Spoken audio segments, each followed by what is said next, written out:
Hello students. Now we'll be starting with the topic that is magnetism. Now, what do you understand by magnetism? If we are going to talk about magnetism, means we are going to talk about a bar magnet. Now, the basic thing will be a bar magnet. So if I'm going to talk about a bar magnet, this is a bar magnet having two poles, that is north pole and south pole. Magnetic lines of force always travels from north pole of the magnet towards the south pole of the magnet.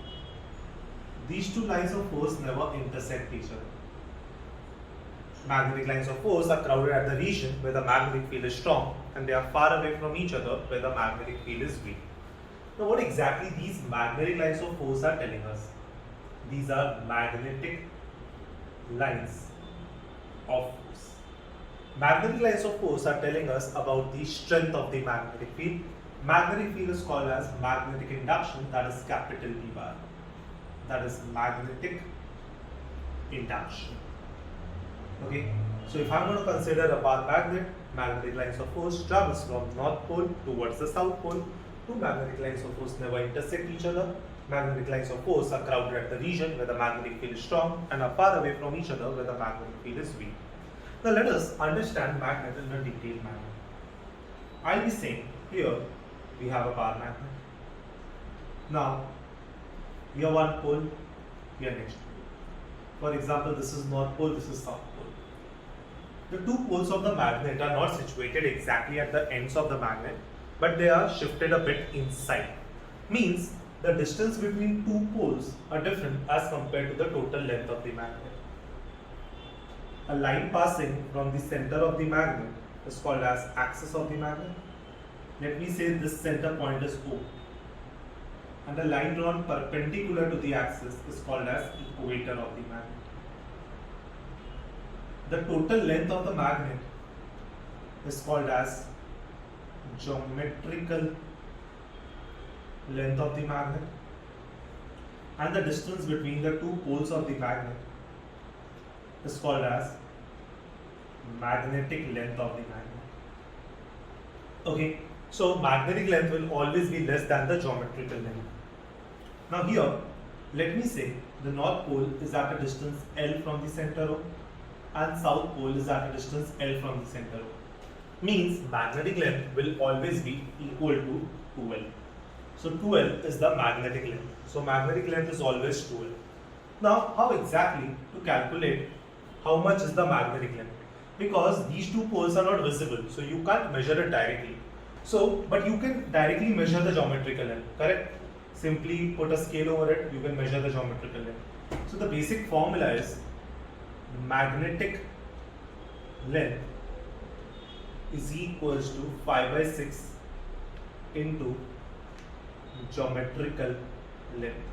So magnetic length is 5 by 6 times the geometrical length. You can easily calculate the value of geometrical length, and from that you can easily put that in formula and you can calculate the magnetic length. Now the two poles of the magnet have certain strength in it. Now the strength of the two poles of the magnet are called as pole strength of the magnet. So north pole is having a pole strength that is plus Qm, south pole is having a pole strength that is minus Qm. So that is called as the pole strength of the magnet. Once we are done with the basic concept related to magnet, let us talk about the next topic, that is magnetic flux. Now what exactly do you understand by magnetic flux? If I am going to consider a magnet that is north pole and south pole, magnetic lines of force always travels from north pole of the magnet towards the south pole of the magnet.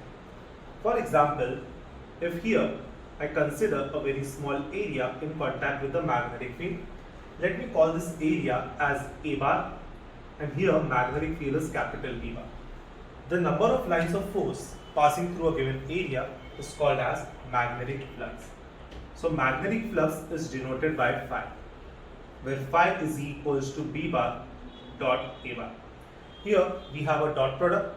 So if I am going to remove the dot product, I will be getting phi is equals to BA cos theta. Because it is a scalar product, if we remove the scalar product, we get cos theta. If we remove the cross product, we get sin theta. So that becomes the basic formula related to magnetic flux. After this, the next thing which we have is magnetic dipole moment. Now this magnetic dipole moment, what exactly is magnetic dipole moment? For example, if here we have a magnet. Now according to the basic convention, we are going to take north pole here and south pole here. Whenever we do any derivation, we always take north pole there and south pole here. So let us follow this convention now. We'll be saying a line passing from the center is axis and this center point is O.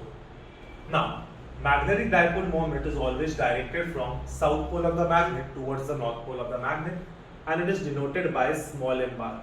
So magnetic lines of force always from north to south, and magnetic dipole moment from south to north. So magnetic dipole moment from south to north, the distance between the two poles is 2m, and it is having a pole strength that is plus qm. This is having minus qm. So magnetic dipole moment m bar or m is equals to simple qm into 2m. That becomes the basic formula for our magnetic dipole moment, that is pole strength multiplied by the magnetic length. Okay, so what is the basic unit of pole strength? Pole strength is always measured in ampere meter. So this will be m is equals to ampere meter into 2L is in meter. So it is ampere meter square. Okay, that becomes the basic unit to calculate magnetic dipole moment. Once we are done with the magnetic dipole moment, the next topic which comes is torque. Like if I'm going to keep a bar magnet in a uniform magnetic field, then how much torque it will be acted upon. Now torque tau is equals to m bar cross capital B bar. So tau is equals to mb sin theta. That becomes the basic formula for our magnetic torque. Now remember, this magnetic dipole moment, this formula is for a magnet. But if I am going to consider a coil means solenoid, which is having n number of turns. If coil is having n number of turns, the basic formula will be equal to NIA. So this is a coil, okay, connected to a battery, then to a key. Okay, N means number of turns, I means current, A is the area of the coil. So for a coil, the basic formula for magnetic moment is NIA. After that, if we are going to jump to next topic, the next topic will be the value of magnetic induction. Magnetic induction. Now magnetic induction capital B. We are going to find the value of magnetic induction at 3 points or 3 ways. One is a point on the axis, other is on the equator, and third is random point, that is arbitrary point between axis and equator. If a point is placed on the axis of a bar magnet, the basic formula for magnetic induction, the axis will be mu naught upon 4 pi. This is a constant in magnetism or for magnet into 2m upon r cube, where r is the distance of the point from the center of the magnet. After that, for equator, the formula is mu naught upon 4 pi into m upon r cube. Means if I am going to relate axis and equator together, I will be saying B axis is equals to twice of B equator. So B axis will always be twice of the B equator. After that, if I am going to talk about random point, the basic formula will be mu naught upon 4 pi into m upon r cube square root of 3 cos square theta plus 1. This is the basic formula which we consider. Let me write it here. That is mu naught upon 4 pi into m upon r cube square root of 3 cos square theta plus 1. So that is the basic formula which we can consider for our random point. Okay, so these are the 3 formulas which we always consider while calculating the magnetic induction. Once we are done with this, now the next topic which comes into the picture is Earth's magnetic field. Now if I am going to talk about Earth's magnetic field or Earth's magnetism. Okay, so we say Earth has a giant magnet inside it. Actually it doesn't, we just say it has a giant magnet inside it, something like this. where magnetic lines of force travels like this. Okay. Now, as magnetic lines of force travels like this, there are many things which comes into picture. One is magnetic meridian, other is geographical meridian, magnetic axis, geographical axis, angle of dip, angle of inclination. Now, if I'm going to talk about magnetic meridian and geographical meridian, so this is magnetic meridian and this is geographical meridian.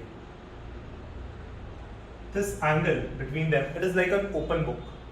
This angle is alpha. Now the resultant magnetic field is here. Here is the horizontal component BH. Here is the vertical component, that is BV. Now here this angle is called as angle of dip, that is phi. Now what is the basic formula related to it? The basic formula related to that is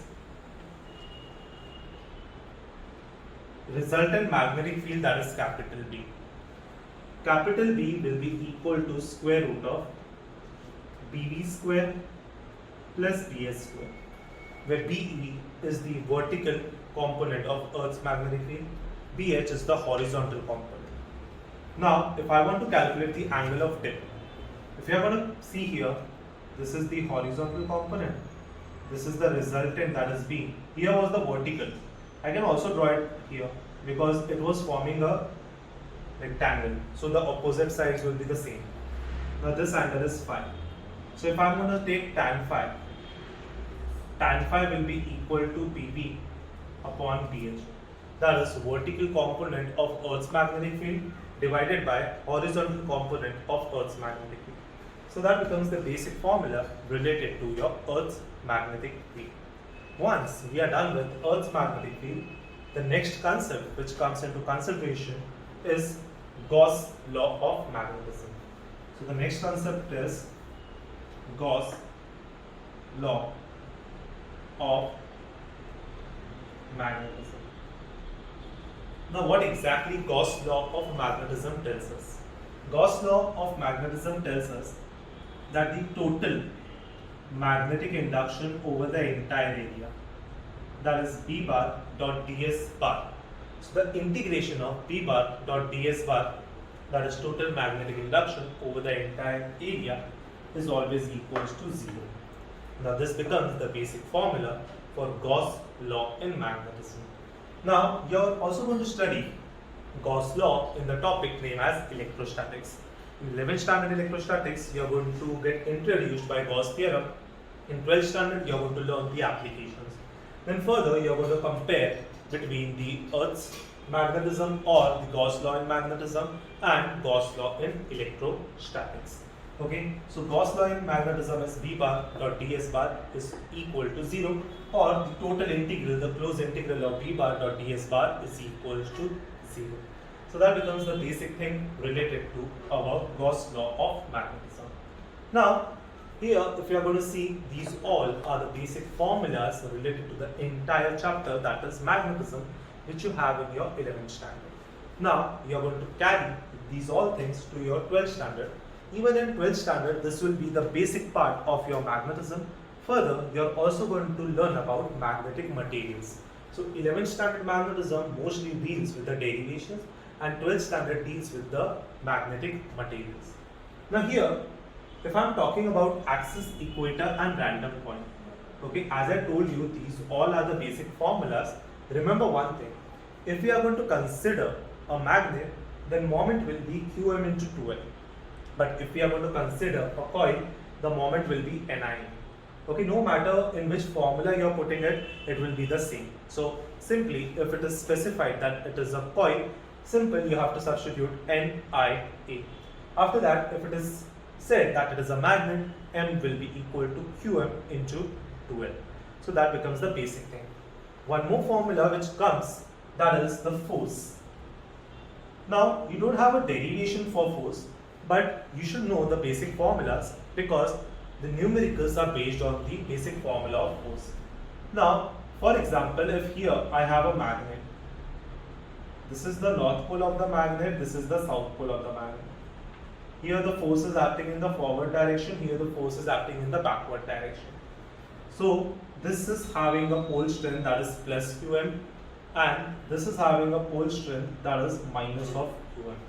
Now what will be the force acting on this? The force will be equal to Qm plus Qm into magnetic field, that is capital B, because this entire magnet is placed in a magnetic field. Now on the south pole it will be F is equals to minus Qm into capital B, okay, because it is acting in the opposite direction and the pole strength of the south pole will be negative. So here we have plus Qm into B, here we have minus Qm into B. So I hope you are clear with this.